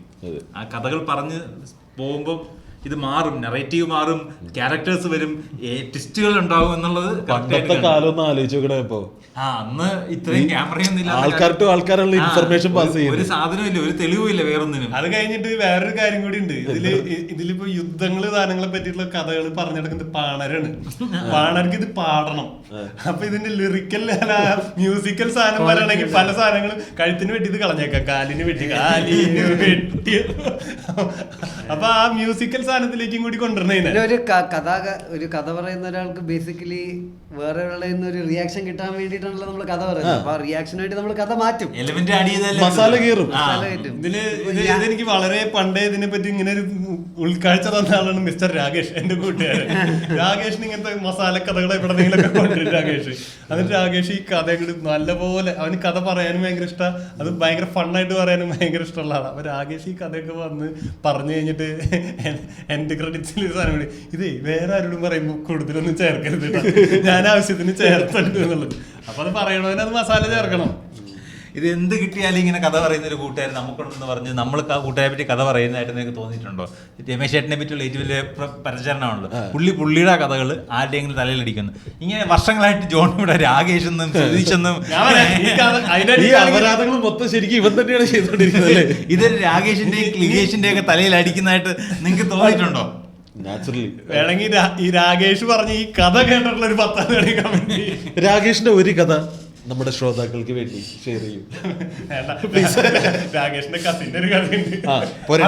രാകേഷിന്റെ കസിന്റെ കഥ ആണോ? അത് എക്സ്റ്റെൻഡ് ചെയ്തിട്ടുണ്ട്. രാകേഷിന്റെ കഥ, രാകേഷിന്റെ കസിന്റെ കഥ. വേണ്ട ഇത്ര ഡീറ്റെയിൽ കൊടുത്തിട്ട് പറയാൻ പറ്റില്ല. എന്റെ കസിൻ സിസ്റ്റർ കഴിഞ്ഞ ദിവസം ഒരു വീഡിയോ അയച്ചായിരുന്നു. അവൾ TV കണ്ട് ചാനൽ മാറ്റിയപ്പോൾ റോസ് ബോളിൽ നമ്മൾ 3 പേര് ഇരിക്കുന്ന എപ്പിസോഡ് ഏതാണെന്ന് എനിക്ക് മനസ്സിലായില്ല. ഞാൻ വിചാരിച്ചതിൽ ഗസ്റ്റ് മാത്രമേ പോകുള്ളൂ. അല്ല, എല്ലാം പോകുന്നുണ്ട്. നമ്മൾ 3 പേര് മാത്രം. സുധീഷ് ചേട്ടൻ ബേസിൽ എന്നോട് ചോദിക്കും, റിൻഷാദേ ഇതിനകത്ത് ഇത് സേഫ് ആണോ, ഇതയക്കാൻ പറ്റുമോ? ബ്രോഡ്കാസ്റ്റിംഗ് കമ്മ്യൂണിറ്റിയുടെ ചരിത്രത്തിൽ ആദ്യമായിട്ട് ഇങ്ങനെ പ്രോഗ്രാം പോകുന്ന ആരും അറിഞ്ഞിട്ടില്ല. പക്ഷെ നമ്മൾ തെറി പറയുന്നതും വൃത്തികേട് പറയുന്നതും അപരാധം പറയുന്നതും ഒരു ബന്ധമില്ലാത്ത കാര്യം പറയുന്നത് അതിന് TV-യിൽ പോകുന്നുണ്ട്, റോസ് ബോളിൽ ടെലികാസ്റ്റ് ചെയ്യുന്നുണ്ട്. ആൾക്കാർ റോസ് ബോളിന് TRP കൂടി ആഡ് കൂടി എന്നൊക്കെയാണ് പറയപ്പെടുന്നത്. നമ്മളൊരു ആരും അറിയാതിരിക്കുമ്പോഴത്തേക്ക് TRP ഇടുമ്പോൾ അതിനകത്ത് റോസ് ബോൾ വിക്ടോക്സ് പരിപാടി ബമ്പർച്ചിരിയുടെ മുകളില്, ഇത് വേറെ ബമ്പർച്ചിരി അതിന്റെ മുകളില് വിക്ടോക്സ് മടവിലിന്റെ സീനൊക്കെ വെട്ടിച്ച് മേളിലല്ലേ റോസ് ബോൾ. അവരാരെങ്കിലും ഇച്ചാന്ന് വിചാരിക്കും. പണ്ട് ആഗ്രഹമല്ലായിരുന്നു TV-യിൽ ഒരു പരിപാടി വരിക അല്ലേ? പക്ഷെ നമ്മളെല്ലാം അത് കഴിഞ്ഞിട്ടാണ് ഇങ്ങോട്ട് വന്നത്. അതുകൊണ്ട് തന്നെ വലിയ കുഴപ്പമില്ല. ഇല്ലെങ്കിൽ നമുക്ക് റിൻഷാദിന് ആഗ്രഹമില്ലായിരുന്നു. എനിക്ക് ആഗ്രഹം ഉണ്ടായിരുന്നില്ല. അല്ല, റിൻഷാദിന് TV വന്നിട്ട് കഴിഞ്ഞ ദിവസം നമ്മുടെ നാട്ടിലുള്ള ടിക്ടോക്ക് ഫോളോവർ എനിക്കാണെങ്കിൽ നിങ്ങളുടെ റിൻഷാദ് TV-യിൽ ഇരിക്കുന്ന പറഞ്ഞാൽ അമൃത TV-യുടെ അത് ഇവനെ കൊണ്ടുവിടാൻ പോയത് എന്നെ പിടിച്ചിരുത്തിയതാണ് ഓഡിയൻസിൽ കൈയടിക്കാൻ വേണ്ടി. അമൃത TV ഇപ്പോഴും അമൃത ഭജനം നടത്തുമ്പോഴും റിൻഷാദ് കൈയടിക്കുന്ന ഫൂട്ടേജ് കയറ്റി വിടുന്നുണ്ട്. റിൻഷാദ് ഇങ്ങനെ കണ്ണടച്ച കൈയടിക്കുന്ന അവര് വിചാരിച്ചിരിക്കുന്ന അമൃതാനന്ദമയി പറയുന്ന തൊട്ടപ്പുറത്ത് വച്ചു, അതിന് 2 സീറ്റ് അപ്പുറത്ത് മഹാദേവൻ. അന്ന് ഞാനും മഹാദേവൻ തമ്മിൽ അറിയില്ല. അങ്ങനെ നമ്മൾ എവിടെ മഹാദേവനും തമ്മിൽ തന്നെ അറിയില്ല. നമ്മൾ ചെയ്യുന്ന പ്രവർത്തികൾ എവിടെയൊക്കെ എത്തുന്നു നമ്മൾ പോലും അറിയാതെ പോകുന്നുള്ള ഉദാഹരണം. പക്ഷെ നമ്മൾ ചെയ്യുന്ന പല പ്രവർത്തികളും എവിടെ എത്താതെ ഇരിക്കുന്നുണ്ടല്ലോ. അത് ചില കാര്യങ്ങൾ അങ്ങനെ നമ്മള് ഫലം ഇച്ഛിക്കാതെ എന്താ അത് ആ ശ്ലോകം കഴിഞ്ഞോടെ ചൊല്ലിയിട്ടുണ്ടായിരുന്നു. പറഞ്ഞു കർമ്മത്തിൽ മാത്രമേ നമുക്ക് കർമ്മണ്യ വാധികാരസ്ഥേ മാ ബലേഷു കഥാചന മാ കർമ്മ ബലഹേ ദുർബു മാതേ സങ്കോസ്ത. അത് തന്നെ, അത്രേ ഉള്ളു കാര്യം. നമ്മൾ ചെയ്യുന്നു, ചെയ്യാനുള്ളത് ചെയ്യുന്നു. നമ്മൾ എടുത്തിട്ട് ഇറങ്ങിയാലോ പണ്ടറങ്ങി അവിടെ ചെറിയ സോപ്പ് പറയാൻ പറ്റില്ല. ഇതൊരു 10 വർഷം കഴിയുമ്പോൾ നെറ്റ്ഫ്ലിക്സിലൊക്കെ പോകും അല്ലേ? ശരി, അന്ന് വിക്ടോക്സ് മറ്റേ റോസ് ബോൾ പോലെ നെറ്റ്ഫ്ലിക്സ് എന്നുള്ളത്.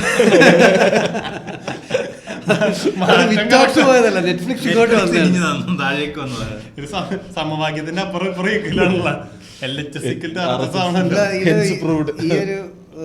ഞാനിപ്പം നേരത്തെ പറഞ്ഞല്ലോ ഈ ലോട്ടറി മേടിച്ചിട്ട് നമുക്ക് കുറച്ച് നാൾ എക്സൈറ്റ്മെന്റ് ഉണ്ടല്ലോ. പരിപാടിയാണ് നമ്മൾ ആ ഫാന്റസി. ഞാൻ എന്റെ പ്ലാനിൽ ഞാൻ സെറ്റായി, ഞാൻ കുറച്ച് സുഖമായിട്ട് ഞാൻ അതെടുത്തിട്ട് ഞാൻ എന്റെ പ്ലാൻ 6 കോടി കിട്ടുന്നു. 6 കോടി എന്തായാലും നേരെ കൊണ്ടുപോയിട്ട് FD-യിൽ ഇടുന്നു. ജോണിന്റെ ബമ്പർ അടിച്ചാലുള്ള പ്ലാനാണ് നമ്മൾ എക്സ്ക്ലൂസീവ് ആയിട്ട് പറഞ്ഞു. ജോൺ ഒന്നും പറഞ്ഞു, വിനു വിൽഫ്രഡ് എന്നതിന് 250 എടുത്ത് ഒഴിവാക്കാൻ പറ്റില്ല. അപ്പൊ സ്വാഭാവികമായിട്ട് 6 കോടി ഞങ്ങളുടെ വേറൊരു പ്ലാനും കൂടി ഉണ്ട് കേട്ടോ. വിനു വിൽഫ്രഡിന്റെ വേറൊരു കൂട്ടുകാരന് ലോട്ടറി എടുക്കാൻ പറഞ്ഞിട്ട് അവന് കാശ് കൊടുത്തിട്ടുണ്ടായിരുന്നു 500 രൂപ. വിനു വിൽഫ്രഡിന് നീ കൊച്ചിന്ന് പറഞ്ഞെടുത്തോളാൻ പറഞ്ഞിട്ട്. അപ്പൊ ഞാനിത് എടുത്തതിന് ശേഷം ഡിനോ പറഞ്ഞിട്ട് ഞാൻ ഒരെണ്ണം എടുത്തിട്ട് തന്നു. നല്ല കാര്യം, നീ അത് അടിക്കണേന്നുണ്ടെങ്കിൽ ഇത് അവിടെ വെച്ചിട്ട് അപ്പൊ നമ്മുടെ സാധ്യത 2 2 കോടിയായിട്ട് സംഭവം ദൈവം ഇത് വിനുവിന്റെ നന്മയ്ക്ക് അടിപ്പിക്കാൻ വേണ്ടി തീരുമാനിച്ച. ഇവൻ ഈ ഗ്രൂപ്പ് കഴിഞ്ഞാൽ പറഞ്ഞപ്പോ ദൈവം മൈരുകൾ അങ്ങനെ അവന് ഓമ്പുണ്ടോ കടിക്കണ്ടെന്ന്. അപ്പൊ കിട്ടി 6 കോടി. വിനു വിൽഫ്രഡ് ചിലപ്പോ അത് ഈ പറഞ്ഞ പോലെ വിനു വിൽഫ്രഡിനോട് ചോദിക്കണവരോട് നോ പറയാനാ. അപ്പൊ വീണ്ടും പാലാരോട്ടും ഇനി 6 മാസം കൊണ്ട് 6 കോടി തീർക്കും ആൾക്കാർ. എന്നാലും അവനൊരു ഭാരണ്ടാവില്ല. ഇതിന്ന് 6 കോടി ഇതിന്റെ കടം മേടിച്ച 2 നില വീട് വെച്ചിട്ട് പിന്നെ ഉച്ചയ്ക്ക് കഴിക്കാൻ പാടില്ലെന്ന് പറയുന്നത് നമ്മൾ കാണേണ്ടി വരും. ജോണിന്റെ 6 കോടി. എന്റെ സിമ്പിൾ പരിപാടി FD ഇടുന്നു. 6 കോടിയും കൊണ്ട് FD ഇടുന്നു. ഒരു 3.5 ലക്ഷം രൂപ, 4 ലക്ഷം 5 ലക്ഷത്തിന്റെ അടുത്ത് ചിലപ്പോ മന്ത്ലി വരുമായിരിക്കും. 1 ലക്ഷം കൊണ്ട് ജീവിക്കുന്നു, ബാക്കി വീണ്ടും FD ഇടുന്നു. കോമ്പൗണ്ടിങ്. ഇത് FD അല്ല, ഇത് RD ഇടണം. റെക്കറിംഗ് ഡെപ്പോസിറ്റ് മന്ത്ലി ഇടുന്ന. അപ്പൊ നിങ്ങൾ 5 വർഷത്തേക്ക് ഈ 4 ഇത് പോസ്റ്റ് ഓഫീസിന്റെ കളിയാണ്. പോസ്റ്റ് ഓഫീസിൽ നമ്മൾ ആരിലും ഫിക്സഡ് ഇടാൻ വന്നവരെ ഫിക്സഡ് ഇടുന്നത് കൊള്ളാം, നല്ല പരിപാടിയാണ്. ഫിക്സഡ് മന്ത്ലി ഇൻട്രസ്റ്റ് സ്കീമിൽ ഇടണം. ഒരു 0.1% ഇൻട്രസ്റ്റ് കുറയും. നിങ്ങൾ ഫിക്സഡ് 5 വർഷത്തേക്ക് ഇടുന്നതിനേക്കാൾ മന്ത്ലി ഇൻട്രസ്റ്റ്, ഇയർലി ഇൻട്രസ്റ്റിനേക്കാൾ മന്ത്ലി എടുത്താൽ ഒരു 0.1% കുറയും. പക്ഷേ നമ്മൾ ഈ 0.1% കുറഞ്ഞു വരുന്ന ഇൻട്രസ്റ്റിനെ നിങ്ങൾ പൈസ എടുക്കരുത്. ഇത് നമ്മൾ RD ആയിട്ട് കൺവേർട്ട് ചെയ്യും. എല്ലാ മാസവും നിങ്ങൾ ഇടുന്ന 1 ലക്ഷം രൂപയ്ക്ക് 700 രൂപ വെച്ച് വരുമല്ലോ. ഈ 700 രൂപ നമ്മൾ RD ആയിട്ട് ഇടുന്നു. 700 രൂപ RD ഇടുമ്പോൾ 6 മാസം 5 വർഷത്തേക്ക് ഇടുമ്പോഴത്തേക്ക് 42,000 രൂപ നിങ്ങൾ ഇട്ട് കഴിഞ്ഞു. അതിന് നിങ്ങൾക്ക് ഒരു 65 മൊത്തം ഇൻട്രസ്റ്റ് അടക്കം ഇത് വരും. അപ്പോൾ 5 വർഷം കഴിയുമ്പോൾ അവിടുത്തെ നിങ്ങളുടെ പ്രിൻസിപ്പളും കിട്ടും, ഈ ഇൻട്രസ്റ്റ് RD ആയി അതിന് ഇൻട്രസ്റ്റും കിട്ടും, കോമ്പൗണ്ടിങ്. അതാണ് ഇവൻ ചെയ്യാൻ പോകുന്നത്. ഇല്ല, ഞാൻ പിന്നെ ആലോചിച്ചപ്പോ കുറച്ച് ഗോൾഡിലും കൂടി ഇൻവെസ്റ്റ് ചെയ്യാൻ വിചാരിച്ചിട്ടുണ്ട്. ഗോൾഡിന് വില കൂടിക്കൊണ്ടിരിക്കുക. നല്ല ഇൻവെസ്റ്റ്മെന്റ്, പക്ഷെ ഓർണമെന്റ് എടുക്കരുത്. ഞാൻ മറ്റേ ഡിജിറ്റല് ലോക്കറിൽ വെച്ച സേഫ് അല്ല, ലോക്കറിൽ ഇൻഷുറൻസ് ഇല്ല. ഇവ ഇങ്ങനെ ലോക്കറിൽ വെച്ച നമ്മള് കയറും. ഇല്ല, മറ്റേ ഒരു ഇൻസ്റ്റാഗ്രാമിൽ ഒരു മീം ഉണ്ടല്ലോ, there will be signs when I am rich. അതേപോലെ എന്തായിരിക്കും ജോൺ അറിയില്ല, ഒരാളറിയില്ല ജോൺ ഇതേ ലൈഫ് തന്നെ. നീ സെയിം കാറിന് ഓടിച്ചോണ്ട് നടക്കും. ഇല്ല, അത് കുറച്ച് കാശ് വന്നതിന് ശേഷം കാർ മാറും. പതുക്കെ, അതായത് ഒറ്റ അടിക്കല് ജോണിന്റെ ലൈഫ് മാറുന്നത്. ജോൺ അന്നും ഇൻസ്റ്റാഗ്രാമിൽ ഒരാളറിയില്ല. ലോട്ടറി അടിച്ചെന്നുള്ളത് എനിക്ക് വേറെ വ്യത്യാസമൊന്നും വരില്ല. ഞാൻ ജോലിക്ക് വേണ്ടിയിരിക്കണം, അത് ഞാൻ പണ്ട്. അതാണ് ജോൺ ആണെങ്കിൽ ടിക്കറ്റ് ഒക്കെ വെച്ച ആൾക്കാർ വരുമ്പോ അവർക്ക് 500 കൊടുത്തു, എനിക്കിന്ന് ചെയ്യാൻ കൂടില്ല, എല്ലാവർക്കും ഒരു 500 രൂപ കൊടുത്തോ. മറ്റേ പടല്ലേ, മമ്മൂട്ടിയുടെ പടല്ലേ, അഴകിയ രാവണൻ വരുന്നത്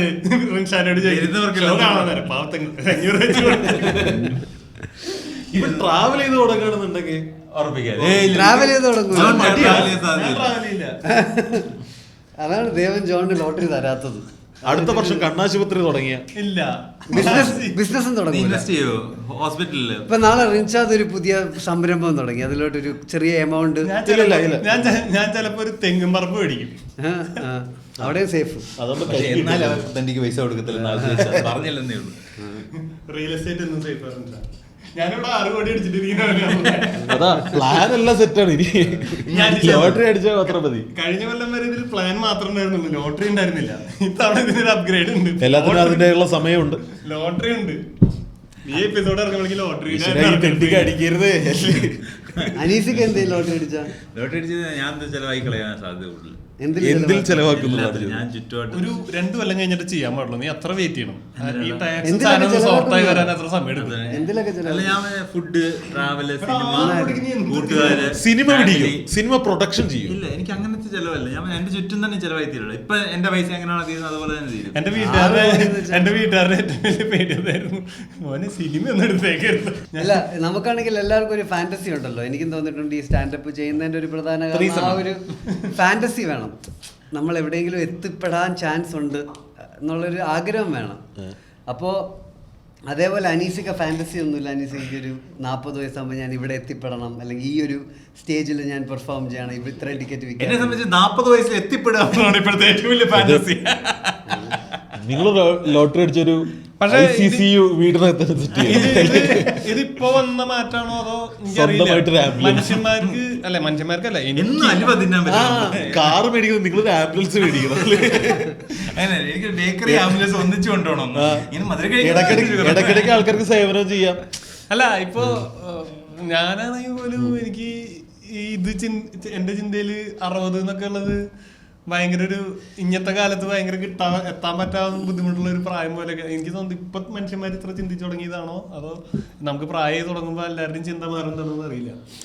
എന്താ നീ നിന്റെ ഉദ്ദേശിച്ചത്? ഇപ്പോഴത്തെ ഒരു ആരോഗ്യസ്ഥിതി വെച്ച് നിനക്ക് 60 എത്തുന്നത് പോസിബിൾ ആണെന്ന് തോന്നണില്ല. അങ്ങനെ എനിക്കറിയില്ല, ഭയങ്കര നീ എത്തും, പക്ഷെ അപ്പോഴേക്കും നീ കിടത്തുമായിരിക്കും എന്നാണ് എനിക്ക് തോന്നുന്നത്. കിടത്തായിരിക്കും, ഇരുത്തായിരിക്കും. അതിപ്പോഴേ കിടത്തുവാണല്ലോ. ജോണിന്റെ ഓരോ മൊഡ്യൂളായിട്ട് വർക്ക് ചെയ്യൽ നിർത്തി ആദ്യം എന്ത് നിർത്തുന്നാണ് റിൻഷയ്ക്ക് തോന്നുന്നത്? ആദ്യം എന്റെ ചെവിയും കണ്ണും പോകും. അത് സത്യം പറയുന്നത് അതൊന്ന് നിന്ന് കിട്ടിയിരുന്നു. പല പ്രശ്നങ്ങൾക്ക് പരിഹാരമായി. സ്പോട്ടിഫൈ ശ്രോതാക്കൾക്കായിട്ട് ഇപ്പൊ നമ്മൾ എന്താ പറഞ്ഞത് വെച്ചാൽ റിൻഷ അതിങ്ങനെ ഒരു കൈ പൊക്കി താത്ത് കാണിച്ചായിരുന്നു. നിങ്ങൾ അതിൽ നിന്ന് ഊഹിച്ചോണം ഞങ്ങൾ എന്താണ് ഉദ്ദേശിച്ചത്. ചില സമയത്ത് ഇത് വലിയ ശല്യ. ശരിക്കും പറഞ്ഞ ഈ എപ്പിസോഡിൽ ലോട്ടറി എന്ന് പറഞ്ഞിട്ട് ശരിയാക്കായിരുന്നു കേരളം. നാളത്തെ ഭാഗ്യം അങ്ങനെ പറയില്ല, നമ്മൾ ടോപ്പിക്കില്ല. കേരള ഗവൺമെന്റ് എത്ര ലോട്ടറി വിൽക്കുന്നുണ്ട്? ഒരു അയ്യോ പല ടൈപ്പ് ഇതിന്റെ ഓണം മാത്രമുണ്ട് 4-5 അതായത് ഇത് ഈ ഓണം മാത്രം എണ്ണോ ഏകദേശം ഓണം നമ്പർ ഒറ്റേ ഉള്ളൂ. ടിക്കറ്റ് നമ്പർ ഏകദേശം 1-2 കോടിയൊക്കെ ആയിരിക്കും. എനിക്ക് 70 ലക്ഷം 80 ലക്ഷം ഒക്കെ ഇൻഡു 500 അല്ലേ?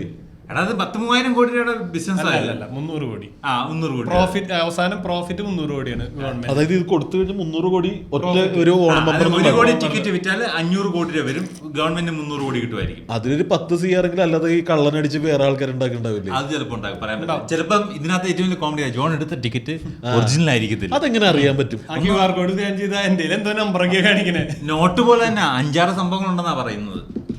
മറ്റേ പരസ്യം കണ്ടില്ലേ ഇതിന്റെ ഫീച്ചർ ഇങ്ങനെയാണ്. അങ്ങനെ ഫസ്റ്റ് അടിച്ചിട്ട് 4-4 ടിക്കറ്റ് ഒക്കെ വന്ന അടിപൊളിയായിരിക്കില്ലേ? അങ്ങനെ കഴിഞ്ഞ ദിവസം ഇവിടെ ഒരു സാധനം കണ്ടായിരുന്നു. ഒരു കളർ ഫോട്ടോ സ്റ്റാറ്റ് എടുത്തിട്ട് ആൾക്കാർ 15,000 അതായത് 15,000 അടിച്ചൊരു സാധനത്തിന്റെ കളർ ഫോട്ടോ കോപ്പി എടുത്ത് 2 കൊണ്ടുപോയി മാറി. ഒറിജിനലും മാറി, കളറും മാറി. കാരണം ഈ 15,000 ഒക്കെ വലിയ സ്പോട്ടിൽ കൊടുക്കും, വലിയ വെരിഫിക്കേഷൻ പൈസ എടുത്ത് കൊടുക്കും. മിക്കവാറും ഏജൻസി തന്നെ കൊടുക്കും. കാരണം അവരിത് ഒന്നിച്ച് ഓഫീസിൽ കൊടുത്ത് മാറാൻ വേണ്ടിയാണ്. പക്ഷെ അവന്മാരത് വാങ്ങിച്ചു കൊടുത്ത് പിന്നെ കറങ്ങി തിരിഞ്ഞ് അവിടെ എത്തിയപ്പോഴാണ് മനസ്സിലായത് ഈ സാധനം കളർ ഫോട്ടോ അറിയില്ല. ചെറിയ എമൗണ്ട് ആണ് ഇത് ശ്രദ്ധിക്കാതെ കൊടുത്തു. വലിയ എമൗണ്ട് ആണ് ഇതൊക്കെ ചെക്ക് ചെയ്തത്.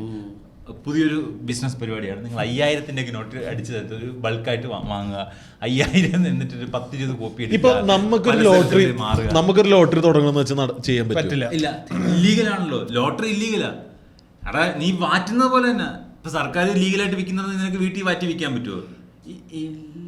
അതെന്താ അവിടെ നിനക്ക് മാത്രം എന്താ ഡിസ്ട്രാക്ഷൻ വന്നിട്ടുണ്ട്. നിനക്ക് മാത്രം അഖിലിനെ വെൽക്കം ചെയ്യുകയാണ്. അഖിൽ ഇത് എവിടെ കിട്ടിയത്? നമുക്ക് ഇത് കാജു കത്ലി അതല്ല, വിറ്റോക്സ് നടക്കുന്ന എല്ലാവർക്കും ഓരോ പീസ് കൊടുക്കാൻ പറഞ്ഞു. ഇതാണ് അഖിലിന്റെ ഫേസ്. അവിടെ എവിടെ കാണുന്നുണ്ടോ? ആകെ ഇച്ചിരി കിട്ടില്ല മനുഷ്യനെ തണ്ടി നിന്ന് ഇരന്ന് തിന്നുന്നതിനെ തുരന്ന് തിന്നുന്നമാര്. നമ്മുടെ പ്രയോറിറ്റീസ് എന്താണെന്ന് നാട്ടുകാർക്ക് മനസ്സിലായല്ലോ. നമ്മൾ അപ്പൊ തന്നെ ക്യാമറയും വിട്ടു ചൂട്ടും വിട്ടു.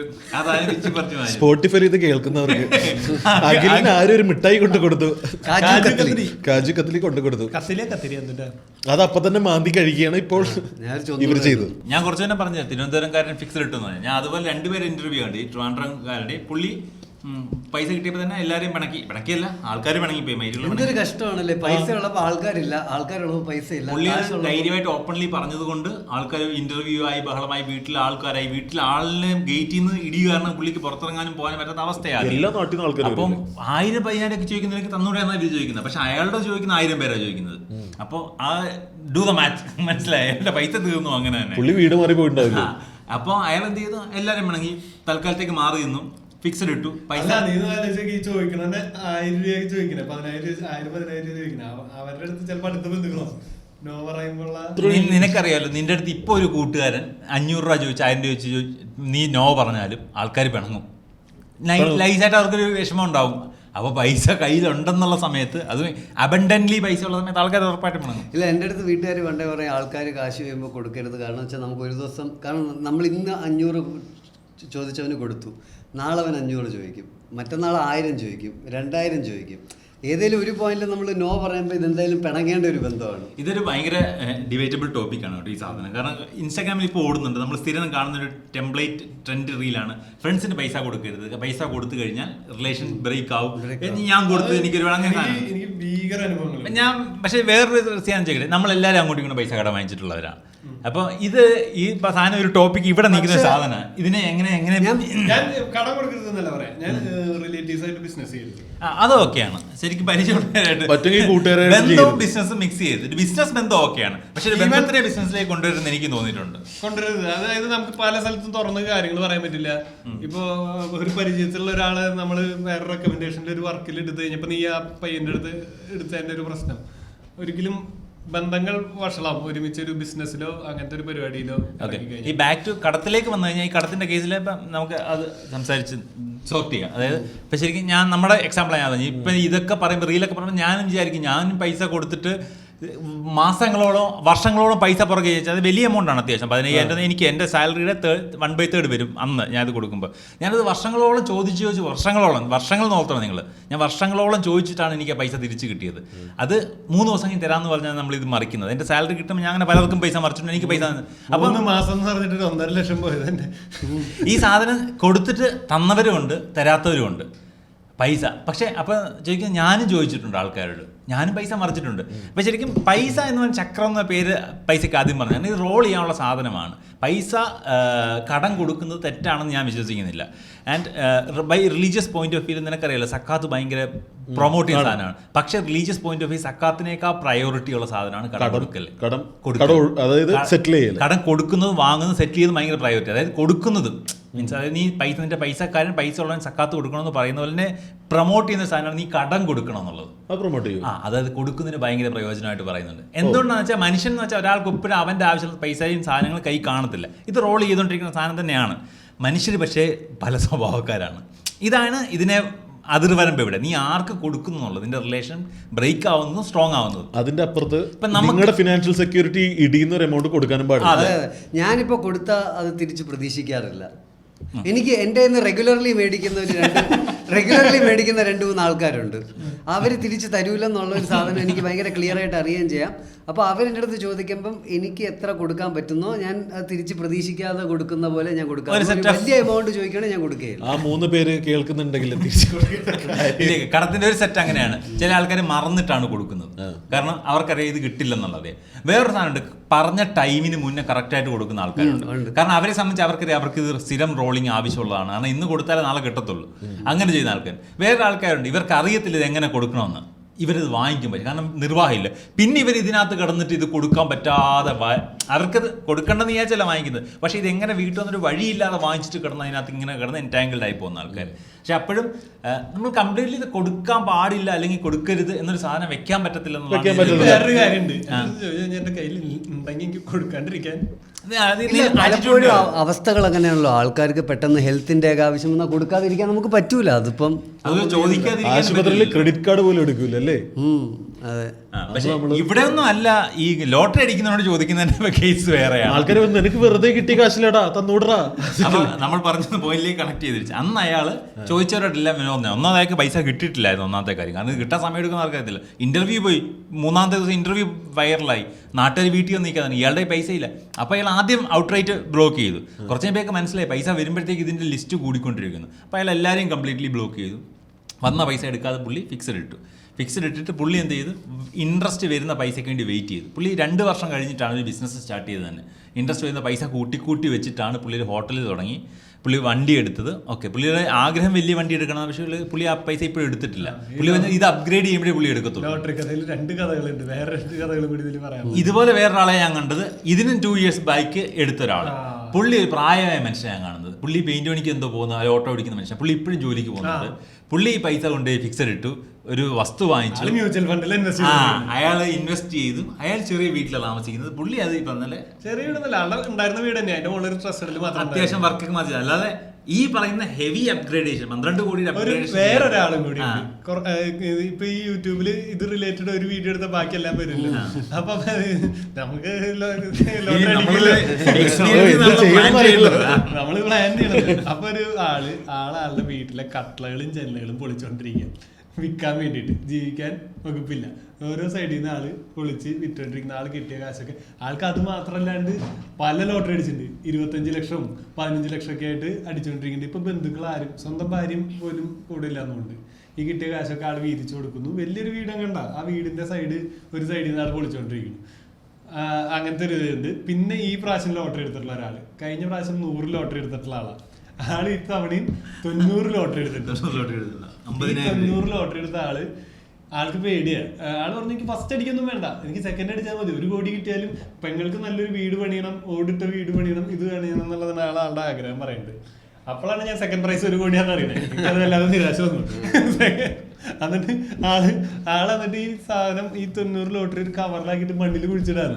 ആരെങ്കിലും എടുത്തുകൊണ്ട് 90,000 രൂപയ്ക്കുള്ള ലോട്ടറി, 45,000 രൂപയുടെ ലോട്ടറി, ഇത് ഇയാൾ മണ്ണിൽ കുഴിച്ചിടാണ്. സംഗതി എന്താന്ന് വെച്ചാൽ ആളുടെ വീടിനൊരു വാതിലില്ല. ആള് എന്നിട്ടും ലോട്ടറി എടുക്കാൻ വേണ്ടി 45,000 രൂപ മാറ്റി വെച്ചേക്കാം. ഒരു 1,600 രൂപ എടുത്ത പ്ലാസ്റ്റിക്കിന്റെ വാതിലിട്ടില്ലേ, അതുപോലും ആള് ലോട്ടറി അടിച്ചതിന് ശേഷം ചെയ്യാനാ. ഓക്കെ, നമ്മള് നിന്റെ ലോട്ടറി പ്ലാൻ പറയണോ? ലോട്ടറി പാർട്ട് 2 എടുക്കാം. ഇല്ല, ഞാനാണെങ്കിൽ ശരിക്കും ആഗ്രഹിക്കുന്നു ജോൺ ജോയ് പ്രാവശ്യത്തെ ലോട്ടറി അടിക്കട്ടെ, ഞാൻ പ്രാർത്ഥിക്കാം. ഈ പ്രാവശ്യത്തെ ലോട്ടറി അടിച്ച ആളുടെ പേര് ഇതുവരെ പുറത്തു വന്നിട്ടില്ല എന്ന് കണ്ടാൽ നിങ്ങൾ അത് ഞാനാന്ന് വിചാരിക്കുന്നത്. ജോൺ എന്ന് വിചാരിക്കുക. ഇല്ല, ഈ ലോട്ടറി ഒരു അഡിക്ഷൻ ആയി മാറും. ഇത് ഈ ഫാന്റസി ഉണ്ടല്ലോ, ആൾക്കാർക്ക് വേണ്ട ആ ഒരു ആ ഫാന്റസിയിൽ ജീവിക്കാൻ വേണ്ടി മാത്രമായി ചിലപ്പോൾ ലോട്ടറി ഞാൻ സ്റ്റാൻഡപ്പ് ചെയ്യുന്നത് അതുകൊണ്ട് മാത്രമാണ്. ആ ഒരു ഫാന്റസി ഇരിക്കുന്നതാണ്. കാരണം അത് ആ ഒരു നമ്മളൊരു സ്വപ്നത്തിൽ ലോട്ടറി എടുത്ത് ചേട്ടന്റെ പോലെ 2000 ലോട്ടറി എടുത്തിട്ടില്ല. അതെ അതെ അതെ. ഓക്കെ, അപ്പൊ നമ്മുടെ ഫാന്റസി എപ്പിസോഡുകൾ ലോട്ടറി ഫാന്റസി എന്തൊക്കെയോ നമ്മുടെ ഫാന്റസി ലോട്ടറി പൈസ മറക്കരുത്. എനിക്ക് അനീസിക്കയുടെ കുറെ ഫാന്റസികൾ എനിക്ക് കേൾക്കാൻ താല്പര്യമുണ്ട്. അപ്പൊ നമുക്ക് ഫാന്റസി എപ്പിസോഡ് എടുത്താണ് ചെയ്തേക്കാം. അത് പൊളിക്കും. ഓക്കെ, നമുക്ക് വൈൻഡപ്പ് ചെയ്യാം. Bye bye guys. ബൈ. നമ്മൾ ബാക്കി ഉണ്ടെങ്കിൽ കാണാം.